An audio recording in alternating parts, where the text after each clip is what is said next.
Chris, thank you so much for coming by Foundation Radio today. It is a pleasure to have you. I was so stoked when I saw that you followed me on Twitter, and I've been waiting to link up with you for a long time. So I just wanted to say thank you and welcome to Foundation Radio today. Yeah, it's my pleasure. Thank you so much for having me on. And always good to talk to a fellow radio guy. Always good to talk to a fellow broadcaster. Like, we speak the same language. I love it. It's great, man. It's a unique practice that I feel like you need in the heat of the moment.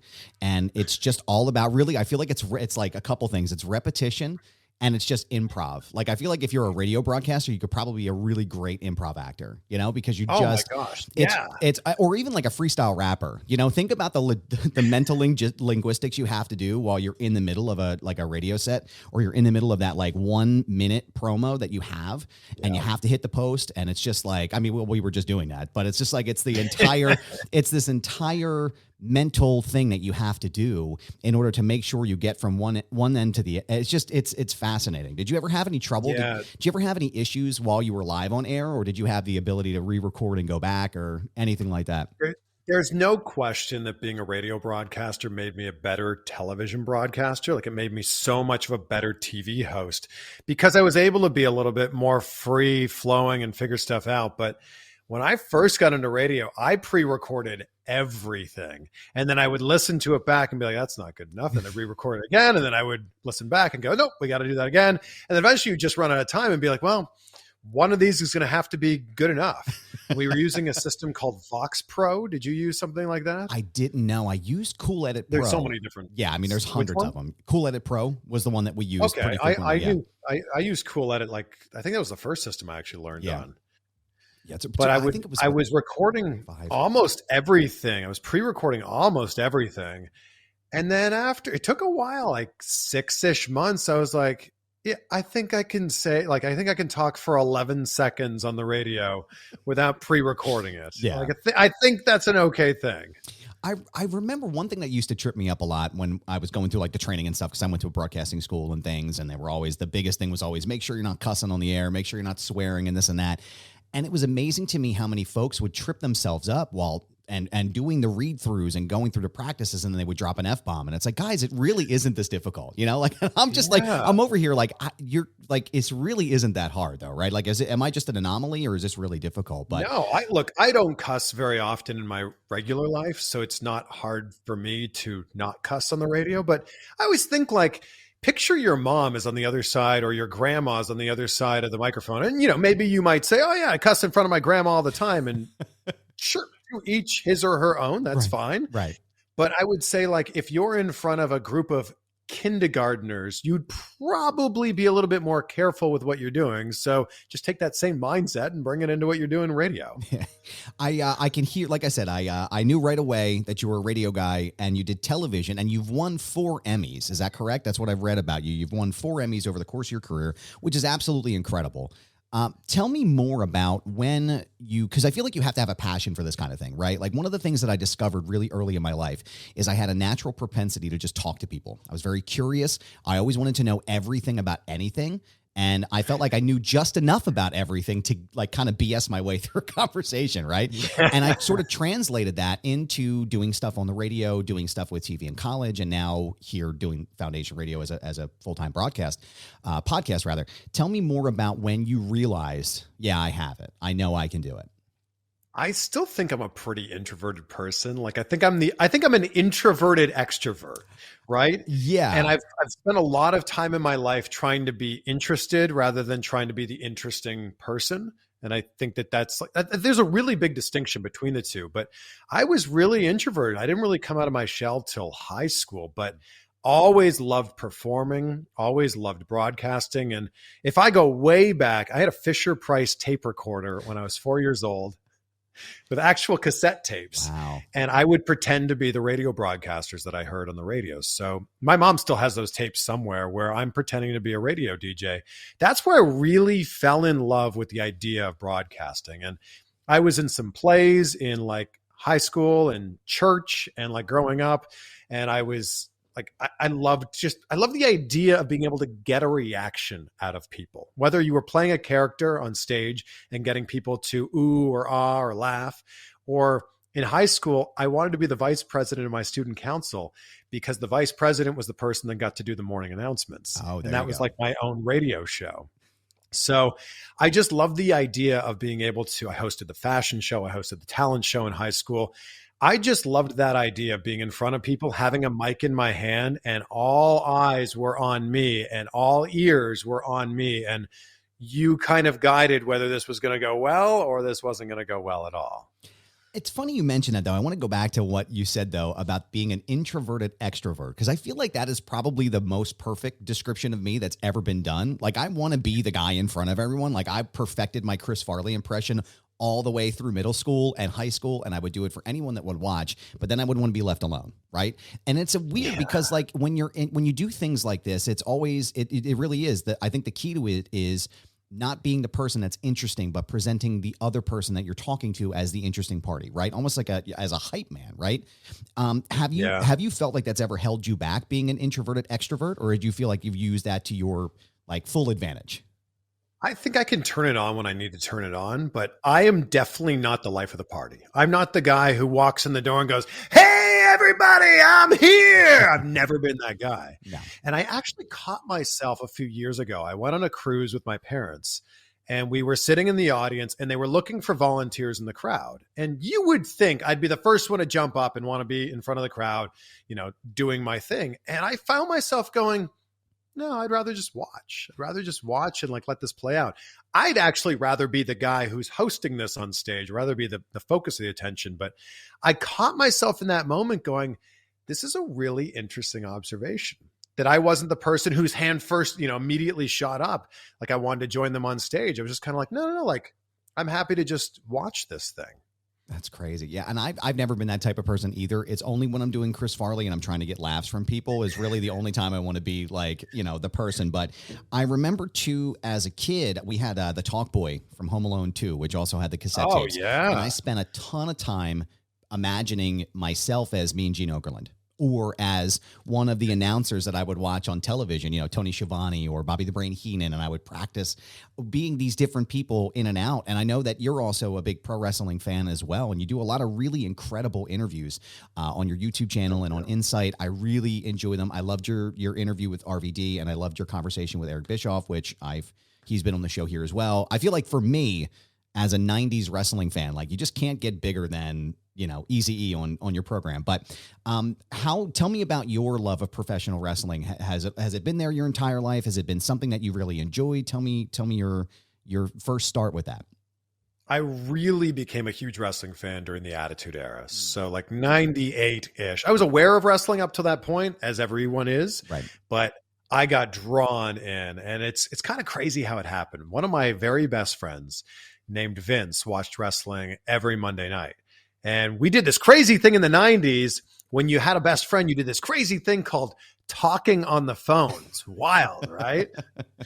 So we would talk on the phone almost all the time because that's what you did in high school. And I knew that at Monday night, at 9 o'clock, our phone call would abruptly come to an end because Raw was coming on. Yep. And I said to him one Monday, we weren't quite done with our conversation. I said to him, like, all right, man, like I'll put it on so we can like continue our conversation. And I just got sucked into it. And it was Austin McMahon was the big storyline at the time. And I went from watching no wrestling to watching everything, Raw and Nitro and Thunder and ECW and Shotgun Saturday and Sunday Night Heat. I watched everything. And I was just really drawn into the larger than life characters.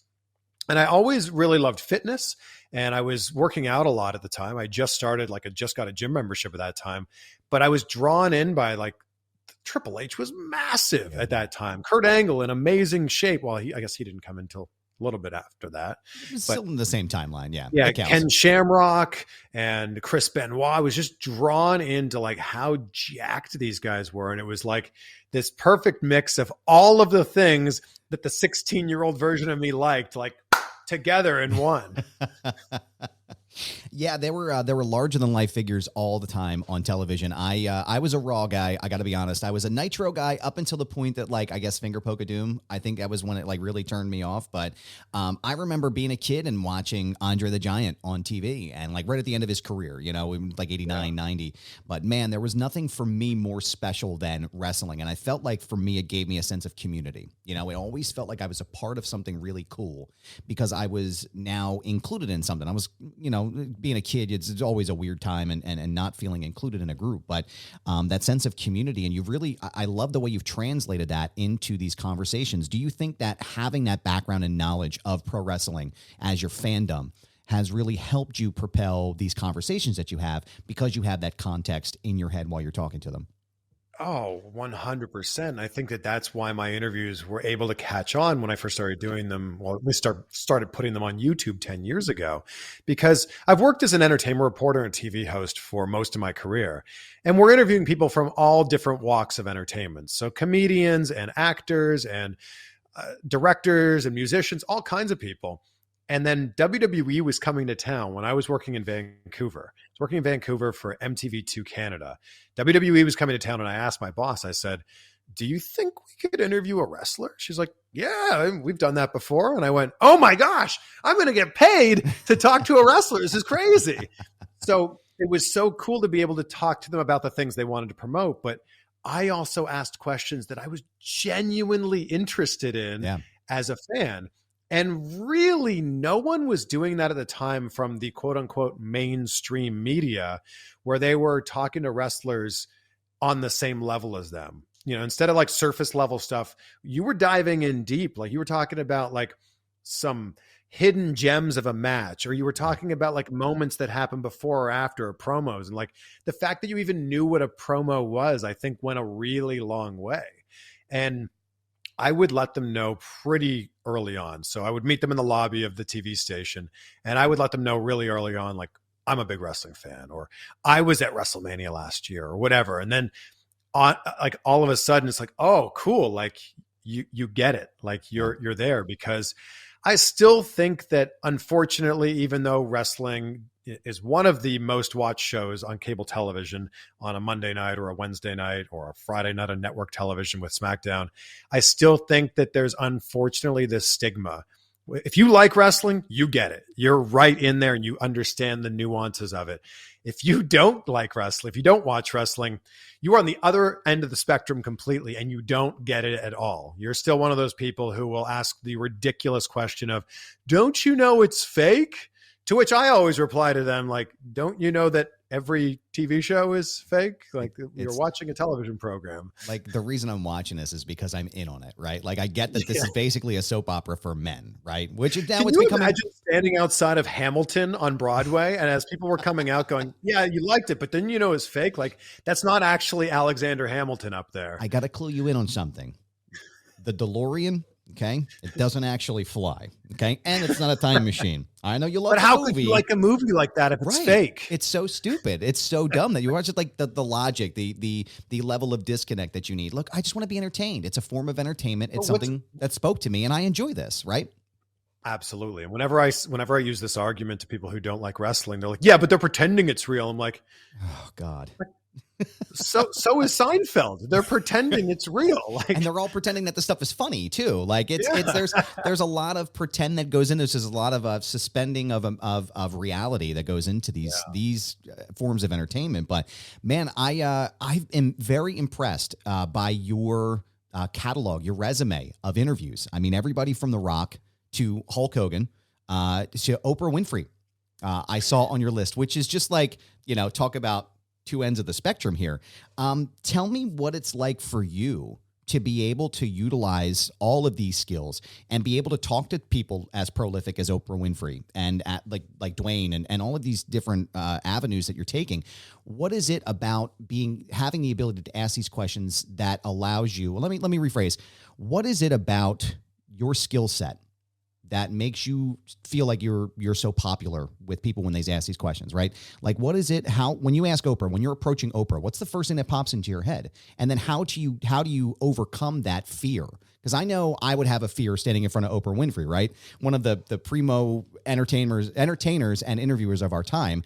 And now I have a microphone here for a minute and I have to ask her a question, right? Like, what's going through your mind and how do you overcome that? Well, look, man, I've been so incredibly grateful to have the opportunities that I've had over my career to talk to some of the biggest names on the planet. It's certainly not like walking up to Oprah and thinking of what to say. Like there's a lot of thought that goes into it. Absolutely. But I think it begins with realizing that they're also just a human, right? They're a human who worked really, really hard. And I think that it helps to realize that they're just in the position that they're in because they worked really hard. Maybe there's a little bit of luck in there, but they worked really, really hard. And what I like to do is I like to be able to talk to someone about like the full picture of the whole journey that they've been on.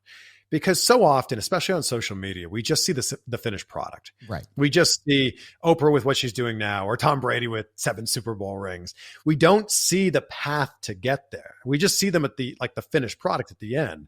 And I think it's really interesting to realize that they've also had a journey. They didn't just wake up and were famous one day. They didn't wake up and they were rich one day, especially with someone like Oprah. Like her story is unbelievable, right? Story. Where she's come from and everything that she went through growing up. It's important, I think, to put all of that in context when you're speaking with someone. So I also understand when someone's promoting a book or a movie or an album that they're doing 30, 40, 50 interviews in a day. Right. So I try to think a little bit outside the box and ask questions maybe that they haven't been asked before, or try to ask those questions in a different way. And I'll never forget, Tony Robbins said, the quality of your life is the quality of the questions that you ask. And I think that that's a really, really powerful statement, because you could ask the same question 2 different ways and get 2 completely different answers. Mm-hmm. And I think it's a really important thing to ask yourself when you are approaching an interview. Is this the best way that I can ask this question? And if it's not, what could I do to rephrase it? That is an excellent quote. And I think about that often, when typically when I'm preparing for an interview or I'm preparing for a conversation, there's a certain level of fear that goes into it, right? There's a certain level of like, okay, so Eric Bischoff has agreed to be on my program, right? I'm just this guy from Philadelphia. I'm here, and now I'm talking to arguably one of the biggest minds in professional wrestling. This guy has been asked the same stuff 150 times, 150 different ways. What was it like during the Attitude Era and the Monday Night Wars? What was it like turning Hulk Hogan heel? I want to know about his thought process on the 3-part arc, right? The story structure, the hero's journey inside of the wrestling world. I want to dig deeper and get those questions out of them and find that detail, because when you find that connect, man, I mean, it's like a light bulb that goes off, right? And it's just, they open up and people tend to talk to you more.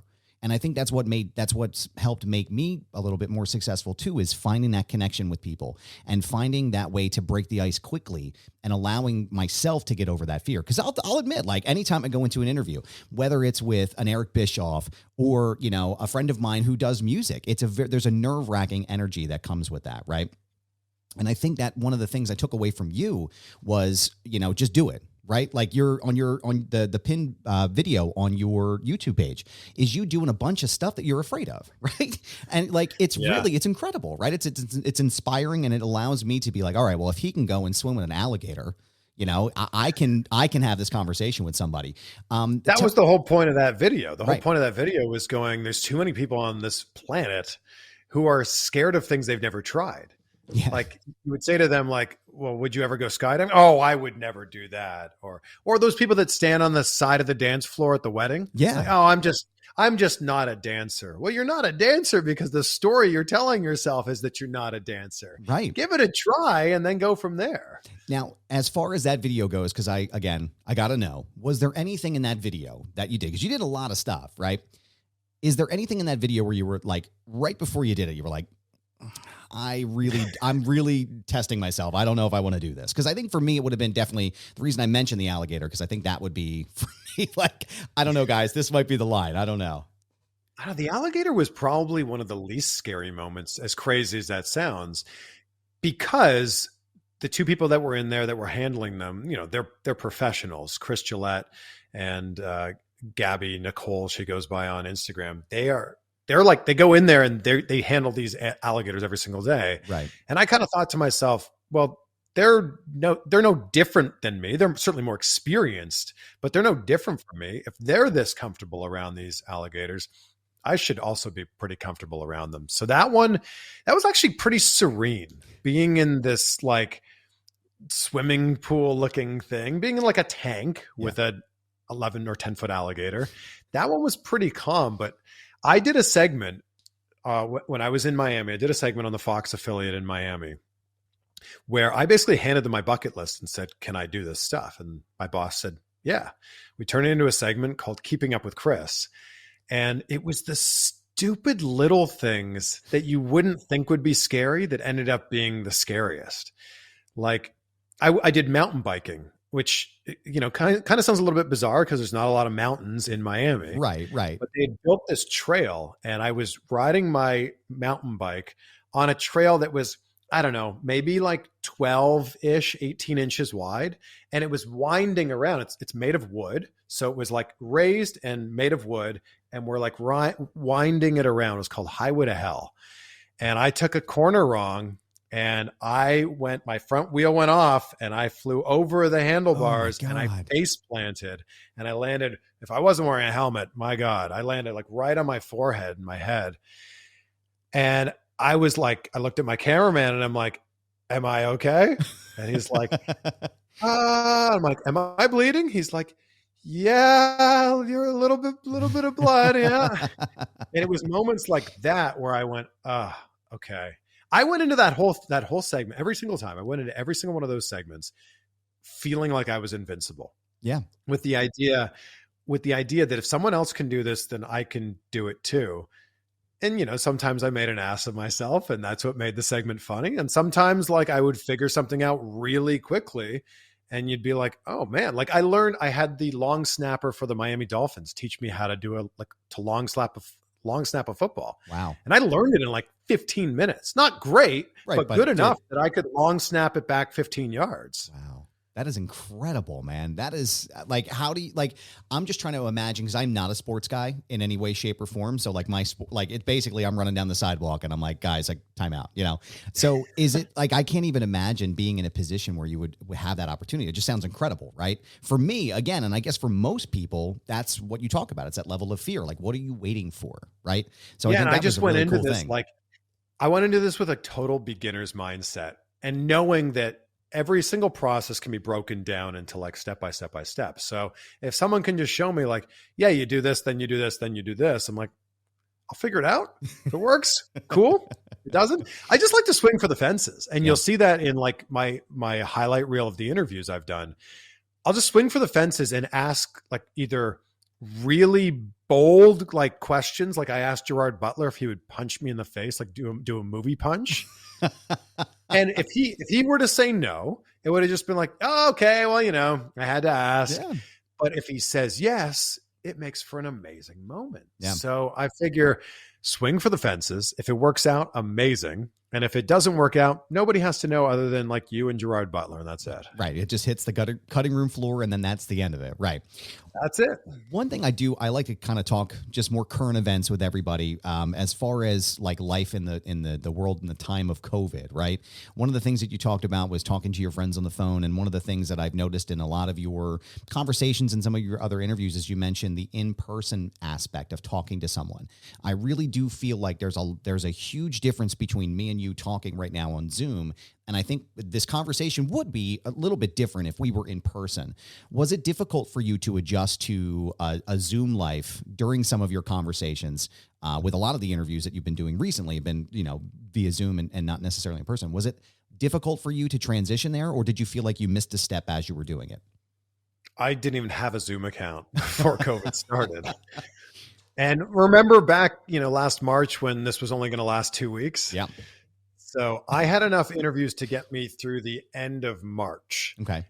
And I thought, okay, well, I'll be good. Like in 2 weeks, this thing will be over because that's what we were told. Everything is great. We'll be fine. This is all going to blow over. Everything will be good. Yeah. So I ended up getting a Zoom account and started figuring it out. I didn't even have a microphone. I didn't have a webcam. I was just using like what was built into my computer.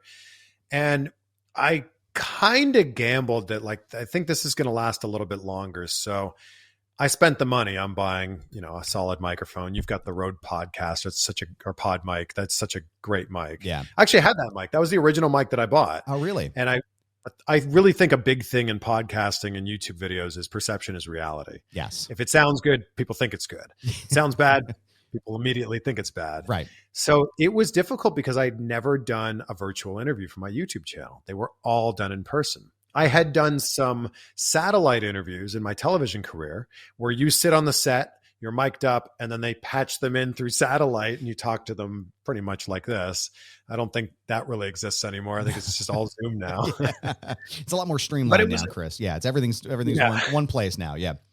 It was a big adjustment though, because I'd never done it before. And I think that there's something to be said about sharing the energy with somebody, like being in the same room as them, shaking their hand, hugging them, making actual eye contact with them, because as great as this is, and I think that if COVID were to happen in any time in human history, this is the best time for it to happen because we can be so connected with social media and Zoom and FaceTime and phone calls that aren't long distance. Like if this happened 15 years ago, we'd be spending 49 cents a minute to be having long distance phone calls with mom, So I think that we're really fortunate in that sense, but nothing beats being able to do something in person, because right now I'm seeing a 2-dimensional representation of a 3-dimensional being. And that's cool. It's a great advancement, but it's not, I'm not technically speaking meeting you. Right. It's difficult. And I recently I had a conversation with a friend of mine, Robert Costa from the Washington Post. And it was the first in-person conversation that I had had since March of 2020 for the show. Happened to be in Yardley. I went up to meet him. He was doing a book signing in Philadelphia, and we did this really great episode. And I listened back to it. I was like, wow, the energy really is different because we are connecting. And one of the things that he did mention is I always ask him, like, any advice for me, Bob? Like we've been colleagues for 20 years. Any advice? He goes, yeah. And it's funny you mentioned this. Make eye contact all the time. He's like, you're good at it, but be better. Right? That's the key to this, is having a conversation, because you really want to bring people in. And I feel like that's really part of your success, because I'm noticing even as I'm watching you on the screen, your eyes haven't darted away. Right? So tell me a little bit more about, like, are there, if someone like me who's working to achieve to the next level, what would you recommend to me in order to achieve that next level, and what worked for you? Jeez, I'm trying to get to the next level. So I don't know. I need someone to come in and tell me. But I do remember when I got my first TV hosting job, I would talk to the camera. So I've been looking at you on the screen, by the way. And if I look here, I'm looking directly at the camera. So I would start off a TV segment and I would kind of like do a little bit of this, and I would look at it and then I would like look off, because that's kind of what we do in our everyday life. Right. You don't ever like stare into someone's soul, especially when you're talking. The interesting thing, and I've definitely learned this the more interviews I've done, the listener, which is often the interviewer, is the one who's making eye contact. I ask you a question and I'm going to look at you as you answer that question. I want to show great respect to you. The person who's speaking oftentimes will be looking at you as you're asking the question. And then you'll notice this so much now, especially in an in-person interview.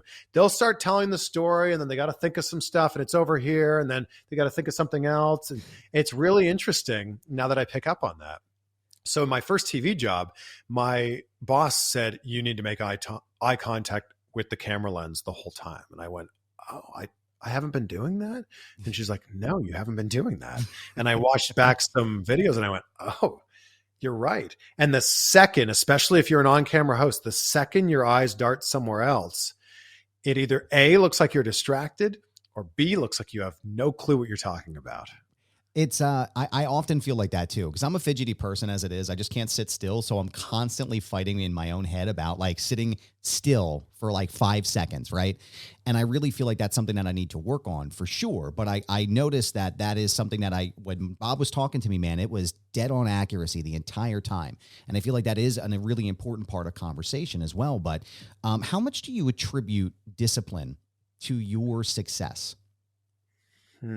I think discipline can be attributed to just all aspects of our life. And I think that just having a guide in my life of what I'm going to do that day, whether it's wake up and go to the gym or it's get to bed by a certain time, I think that that's really, really important. I think what's helped me a ton in broadcasting is just repetition. Right. And I look at my stuff from the start of my career and I'm like, that was so bad. And I even look at stuff from like recently and I'm like, yeah, I could definitely be better. And it was Ryan Seacrest that said it, that if you don't go back and look at your old stuff, even if it's like 6 months ago and kind of cringe a little bit, then you're not heading in the right direction. I typically go back. I don't even listen back to this interview, and I'll probably cut stuff because I'm like, oh man, that sucks. I could have asked that question, stumbled over it, but honestly, it's learning. I always look at things, even failure. Right? Failure is a huge thing that I've had in my life, and I never try to look at things as an opportunity. I always look at things rather as an opportunity for improvement. Right? How can I take this lesson and apply it to my larger life? Because we all fail, right? Mm-hmm. And I think that's the biggest thing that hold people back. You know, if I would have just sat for a second and said, you know what, I'm a nobody. I'm this guy from Philadelphia in a sea of 600,000 wrestling podcasts. Eric Bischoff's not going to want to come on my show. You know, you're not going to want to come on my show for sure. All I did was reach out to you. How easy was it for me to reach out to you and connect to you? And that's what happened, right? So I think a huge segment of people, when I try to practice in my everyday life, is not be worried about failure, not be worried about that idea of failing, because everybody fails. I'm sure you failed in your entire life. Have you ever had anything spectacular that you've ever failed at in your life and you went back and saw that as the starting point to something huge? Oh, it's not win or lose, right? It's win or learn in every single aspect of your life. And I always bring up this story about The Rock. So when I interviewed The Rock for Ballers, think about this. In Ballers, he's playing a retired NFL player who's now figuring out life after the league. The Rock's goal in life, The Rock's main goal in life, was to be an NFL player. And The Rock, incredibly successful as he is, failed at his goal. So on the red carpet for Ballers, I said, you know, your main goal was to become an NFL player, and you know, you didn't get there. If you could go back and change anything to make that happen, to achieve that goal, and obviously things worked out pretty well for The Rock, but would you go out and change anything? And he said, no. Like, sometimes the best things in life are the things that don't happen. And that one really like hit me to my core, that sometimes you think like, I need to do this, then this, then this, and it's going to lead to this. Well, sometimes it doesn't work that way. Sometimes the path to success isn't like A to B. It's like a whole bunch of other things, and then you find B. And I think that that's a really interesting thing to kind of think about and to figure out. I definitely thought my life was going to be different growing up. Like, I thought that I was going to be on like Entertainment Tonight, like in a second, and it didn't work out. And, you know, I never had that opportunity. And the people who did, you know, they're very successful and they've had great careers, but I wouldn't be in the position that I'm in right now, sitting here talking to you right now, if it wasn't for all the things that happened in my life. So I'm really aware of that and like super grateful for the path that's led me here. I often feel the same way, Chris. I got to be honest with you. I'm often in a lot of ways sort of Monday morning quarterbacking my own life. You know, it's 11:30 at night. You can't sleep and you just stare at the ceiling and you start thinking about all the things you didn't do. And you start thinking about all the things that never happened for you.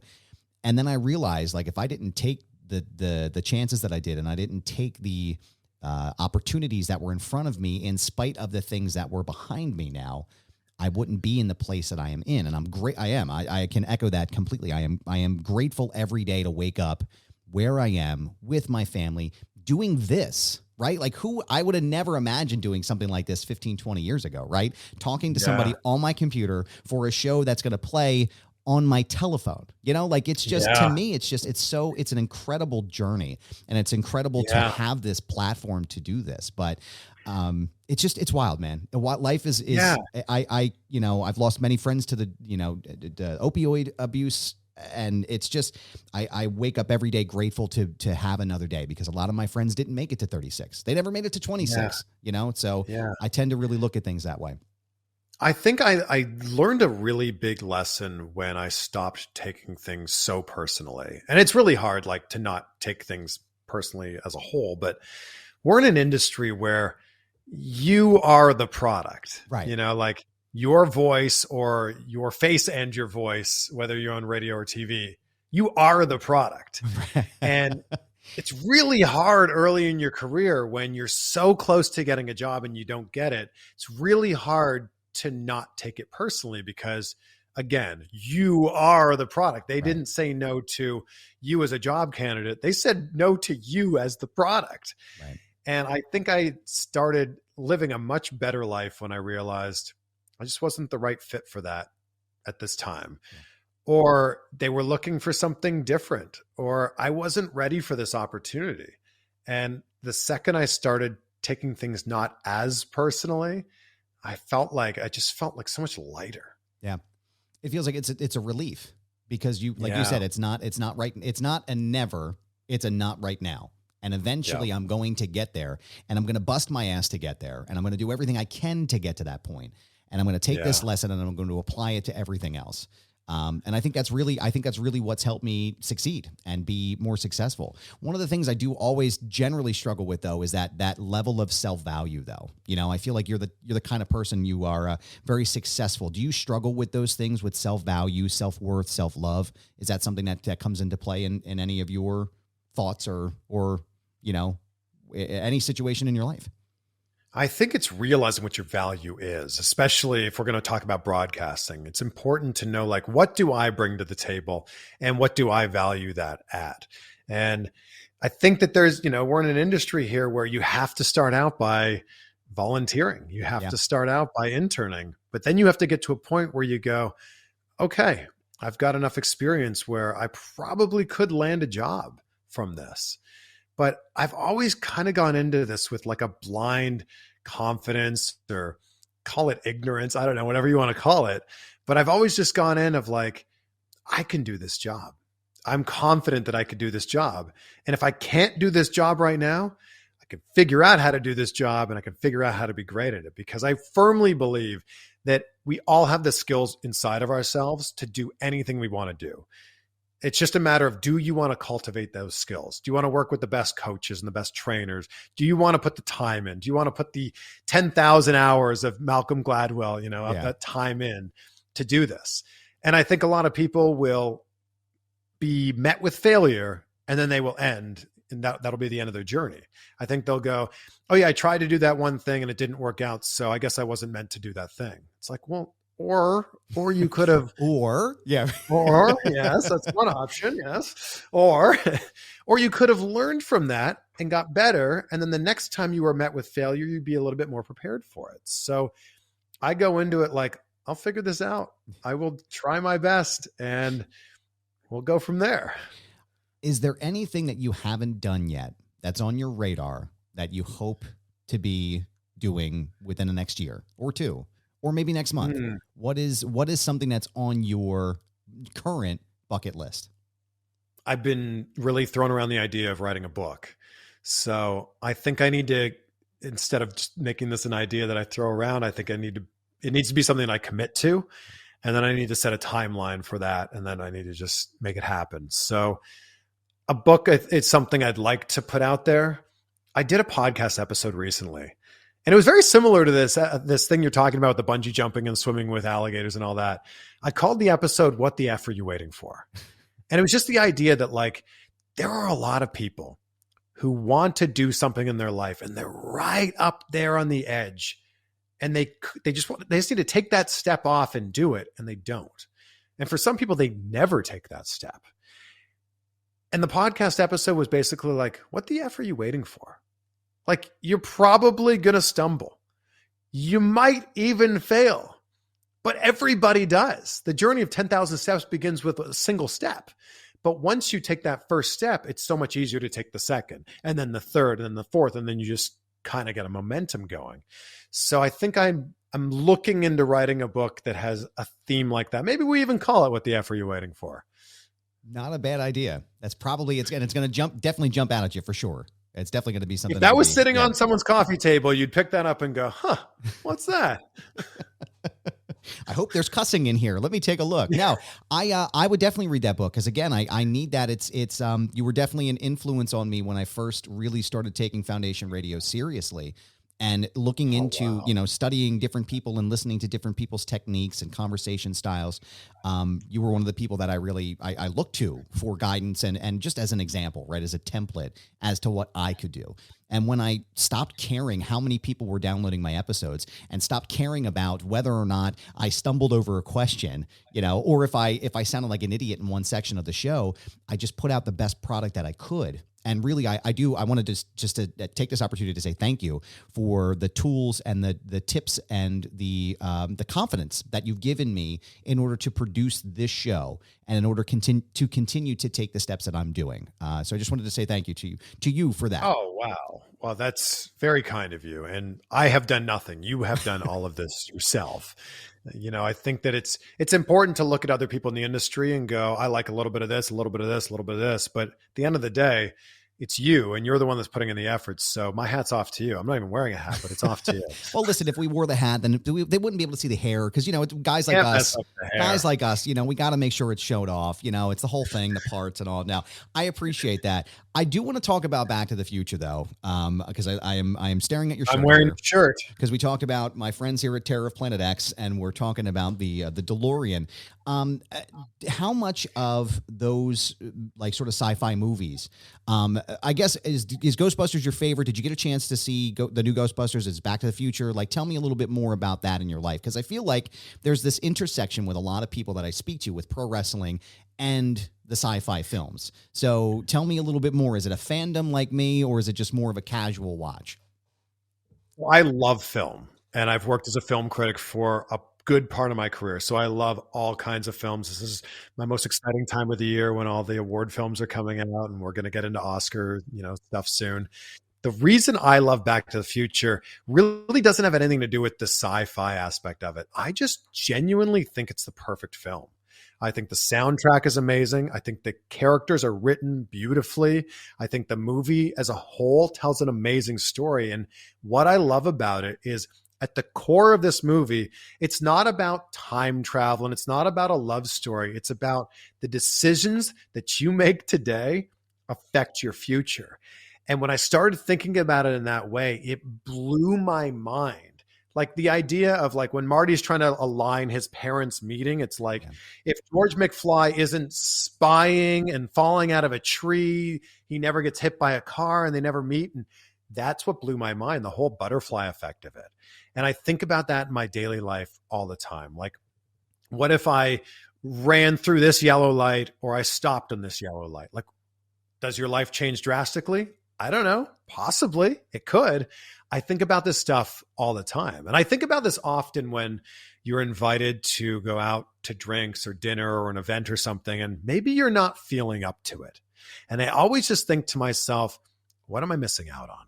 Yeah. What am I missing out on? If I went to that event or I went to that dinner or those drinks or whatever it happens to be, I could meet somebody that could change my life, or somehow them meeting me and I know somebody, it could help them. And I think about that all the time. So for me, that's at the core of why I love Back to the Future.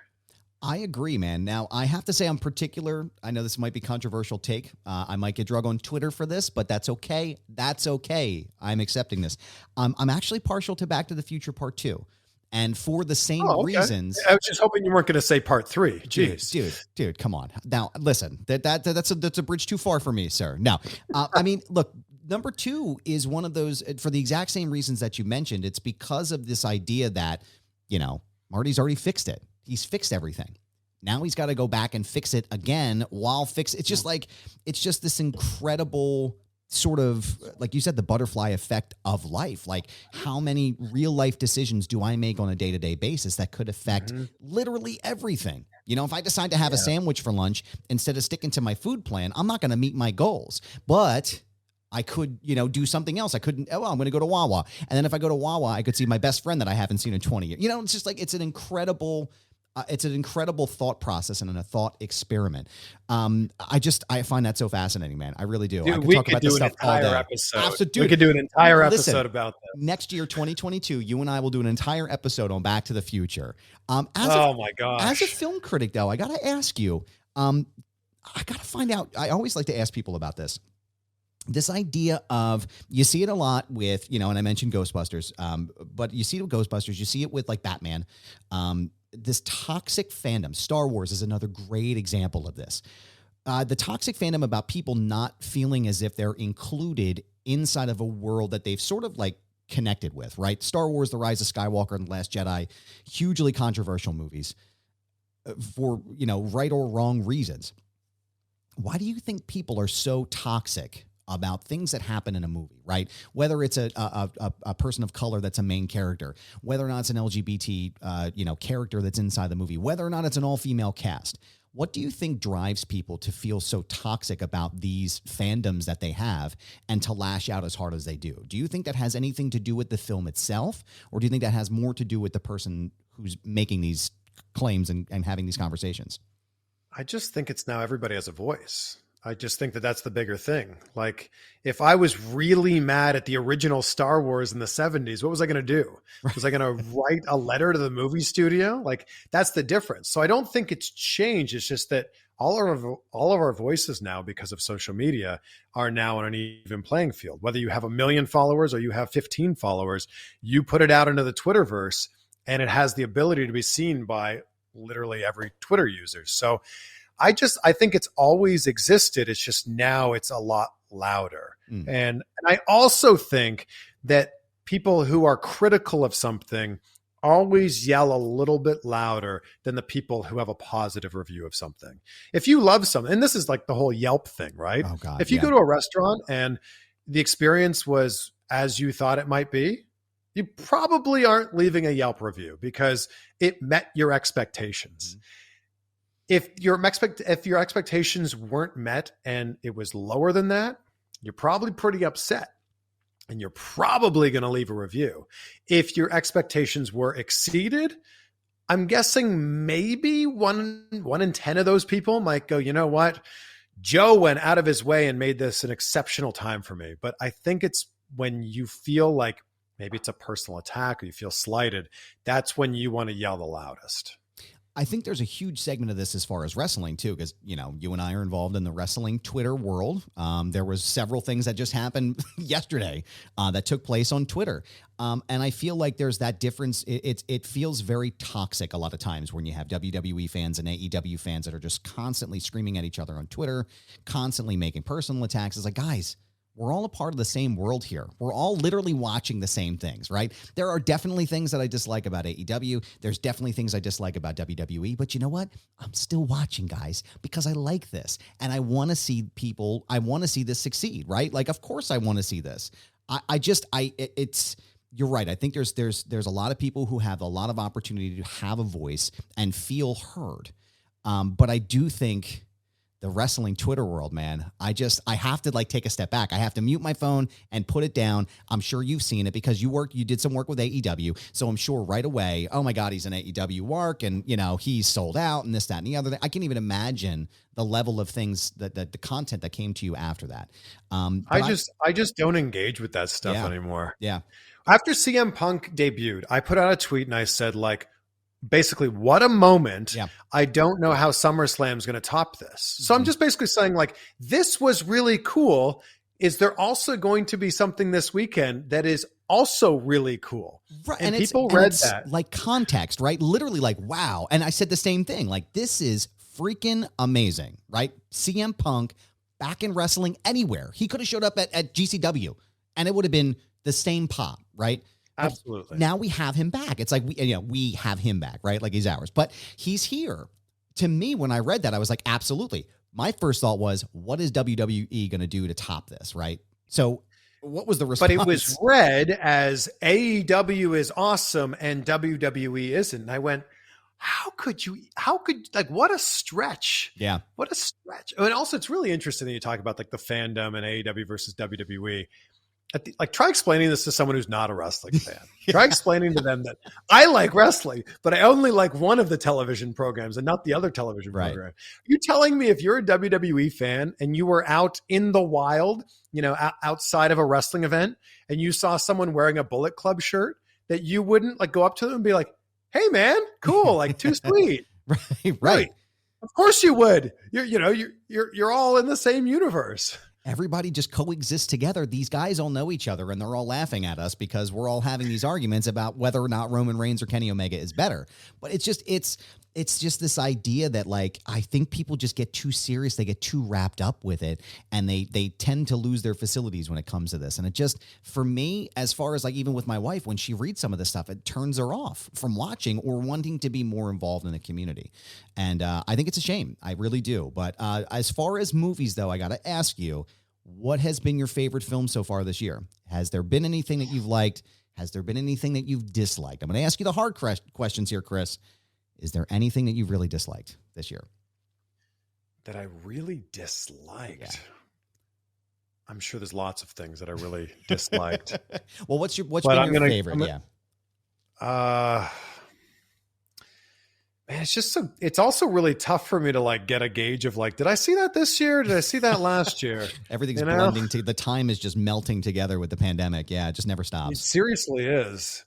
There's definitely a lot of things that I need to see still, but I have a stack. I have a stack of DVDs that I need to see, and I will be DVDs, right? Wow. Jesus, you just aged yourself, pal. Way to go. Nice job. That's funny.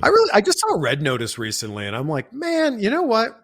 The Rock delivers. Yeah. Yes, he does. That was a great flick, man. I really enjoyed that. That was really enjoyable. Let me pull up the list here so I can, Yeah, I watched that. I finally got a chance to watch that. I mean, anything Ryan Reynolds does is fantastic. He could play Queen Elizabeth II and be great. He'd be the perfect choice for the role. But yeah, I like the way that they set that up for a sort of a longer arc, another part of that movie. Yeah, so I'm not even Googling this correctly. That's at least going to be 2, if not 3 or 4. Yeah, for sure. Yeah, well, I'm not very good at Googling. No, that's all right, man. That's all right. I can't wait to see West Side Story, though. I think that Steven Spielberg is like, we are so lucky to be living in a time when Steven Spielberg exists. Yes, absolutely. Oh, Licorice Pizza. There we go. Let's go with Licorice Pizza. Licorice Pizza is so good. Yeah, I haven't seen that one. That's who's in that one? I'm not. House of Gucci. I've heard so many great things about it. That's Lady Gaga, right? That's the new one, right? Yep. All right, Licorice Pizza. All right, let me take a look at this here. Okay. Paul Thomas Anderson. PTA. So good. Oh, Bradley Cooper's in this one. All right, I'll probably enjoy it then too. And Sean Penn. Perfect. So I appreciate the recommendation, sir. I always typically, before I ask for your plugs on the show, I have a list of wrestling related rapid fire questions that I would like to ask you now. So I'm going to throw them at you. Nothing inflammatory, nothing crazy, just a handful of questions. So here you go. Your all-time favorite wrestling match. WrestleMania 18, Rock Hogan. That is the correct answer, sir. Your favorite WrestleMania. I'm going to go with the same. It was my first WrestleMania. I was there. It was in Toronto. You were there? Yeah, I was there. And I went in fully thinking I was going to cheer for The Rock. And then Hogan came out and I went, oh, this is pretty cool. You just dumbed out. That's pretty cool. I'm going to cheer for Hulk Hogan. You have to. Like, that feels like watching it back and like explaining this to my wife. They're like, well, wait, The Rock is the good guy and Hollywood Hogan's the bad guy. And I'm like, you don't understand. Like, this is the first time Hulk Hogan has been wrestling at a WrestleMania in probably 10 years. Right? Getting goosebumps. Seriously. I know. And it's like watching these people just having this internal conflict. It's like, well, we love The Rock, but Jesus, this is Hulk Hogan. Man, what was the energy like there? I got to know. Was it just as crazy as it looked? Yes. Unbelievable. I'd never been in anything like that before. Wow. How do you even top that? Like, that's what when I watch it back, it's like, how do you top that? Why didn't you put that on at the very end of the show? Like, how could you not make that the main event? That was the third last match. I can't believe that. Why would you? Yep. Anyway, it was that women's match and then the title match with Jericho and Triple H. That was the undisputed, right? When they the big gold and the golden eagle. Yeah. Why? Anyway, the worst gimmick in the history of pro wrestling. Obviously, this is an objective question. The worst character? Yeah, the worst character gimmick. Beaver cleavage. Yes, man. Nobody mentions that. Everybody goes right to gobbledygooker, but beaver cleavage. Yeah, and I dreadful. mean that's just too easy. Yeah. Oh my God, that was awful. beaver cleavage. He'll tell you it was really bad. It only lasted 2 weeks too. I was always curious. I remember watching him like storm off when he was doing I don't remember when it was. It must have been one of the Raws, and he was like, you know what? I can't do this. And he walked off. Was that a shoot, or was that like, I don't needed know. to find out. That would have to be part of the story. I'm sure. Yeah. I can't imagine anybody really enjoying that. Your favorite current wrestling angle? Why, pains me to say it, but what MJF's doing is pretty magical. Yeah. He's a terrible human being. Do not like him. Dreadful. But he doesn't even know who I am, and I don't care. But you know what? I don't like you either, MJF. Let's just throw it out there. What he does is it's so interesting, and so his angle, especially right now, like the promo battles he's doing with CM Punk, that's money right there, man. That's just gold. Watching the two of them go back and forth. The biggest missed opportunity in professional wrestling. Oh my gosh. Where do we start? Yeah. Katie Vick as a surprise entrant in the Royal Rumble. Oh man. I'm going to get a cease and desist from WWE today mentioning Katie Vick. Yeah. Oh my God, man. We could list a dozen people that should have won a major championship and didn't. It's like Scott Hall probably should have been WWF champion. Owen Hart should have had a chance to become WWF champion. I think there's a lot of those missed opportunities. But yeah, Katie Vick returning at the Royal Rumble, coming back from the dead. Man, it's just brutal, man. Brutal. A WWE and AEW crossover event. The forbidden door is kicked open. Do you think it ever happens? I don't think so. Never say never, right? Never say never in this world. But I get the impression that WWE looks at itself as more than just a wrestling company. They look at themselves as like an entertainment entity. Like, actually, they say it all the time. Like, it's like Disney, Marvel. And it's very clear that AEW, Impact, New Japan, all the way down the line, they are a wrestling company. So I think that WWE would be saying to themselves, like, what's in it for us? Why would we do this? Right. Why would we leave our Disney perch and do this? So I don't think so, but never say never. Which did you enjoy better? Pre-Russo, NWO height of WCW, or ECW? Oh, I liked ECW so much. Correct answer. Yeah. I'm going to go ECW.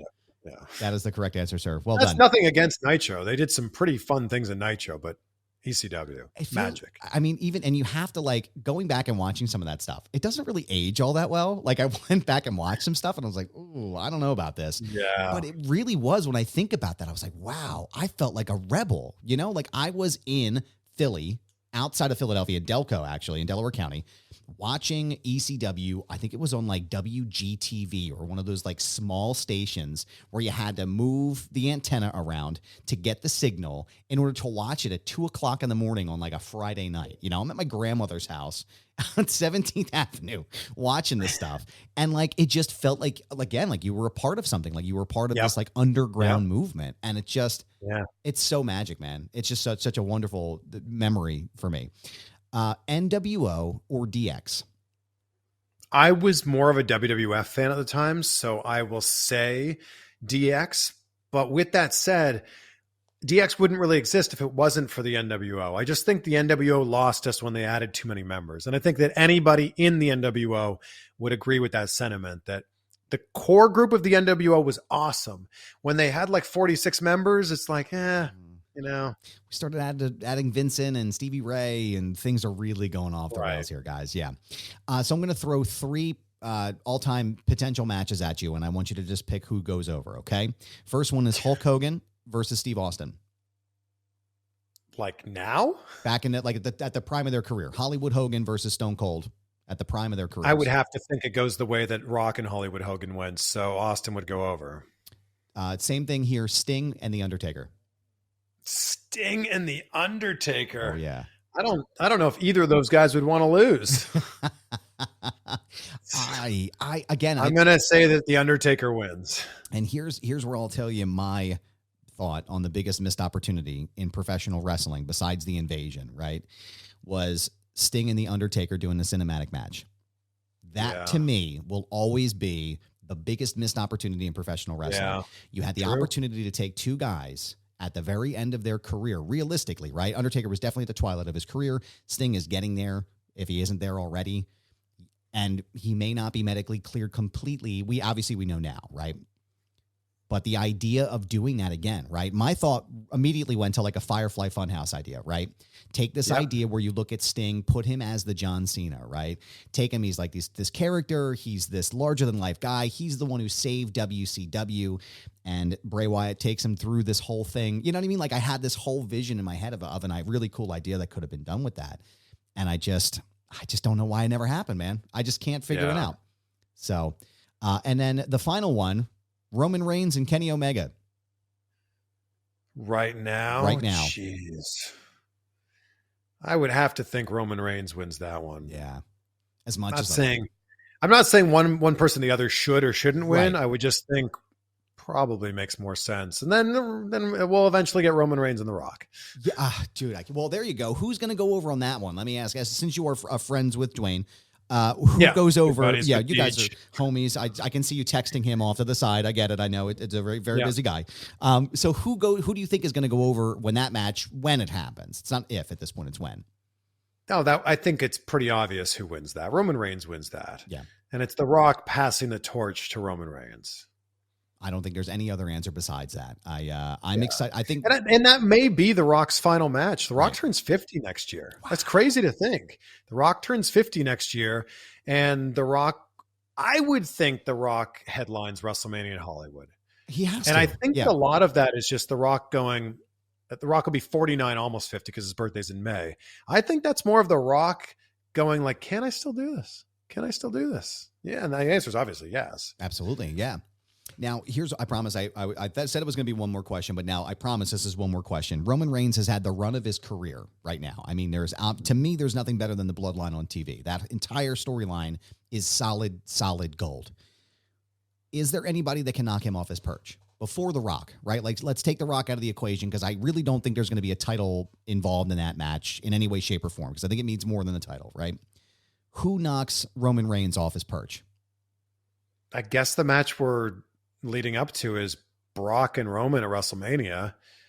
I just don't think that that's it, though. No, I think that Roman stays on top, because we're gonna see with Roman Reigns what we saw with John Cena for many years, where he's the guy. Yeah, he's the guy, and he's in that position because he's worked really, really hard to get there. And I take nothing away from him. I love the fact that Roman was being shoved down our throats before, and he was trying to be a good guy, and we hated it. Now Roman's a bad guy. He's being shoved down our throats, and it's all part of the gimmick now. Yeah.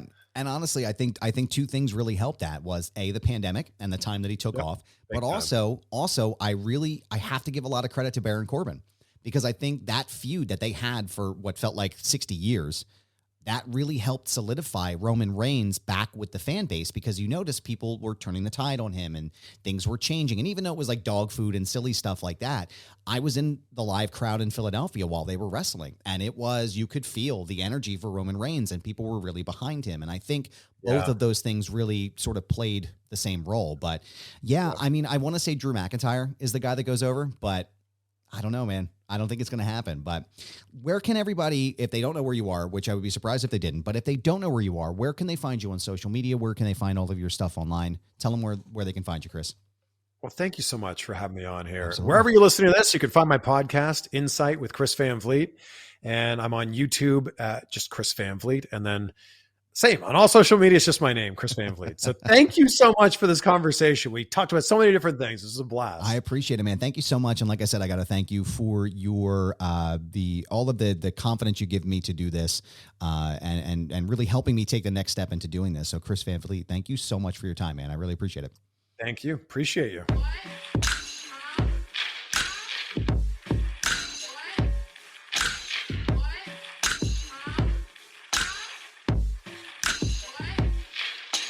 Foundation Radio is hosted, recorded, and executive produced by Adam Barnard. The show is also produced by Sam Krepps. Special thanks to Greg Mead, Joe Keane, Jeff Quinn, and Dr. Ruth Almy. Our intro and outro music is produced by Dumb Ugly.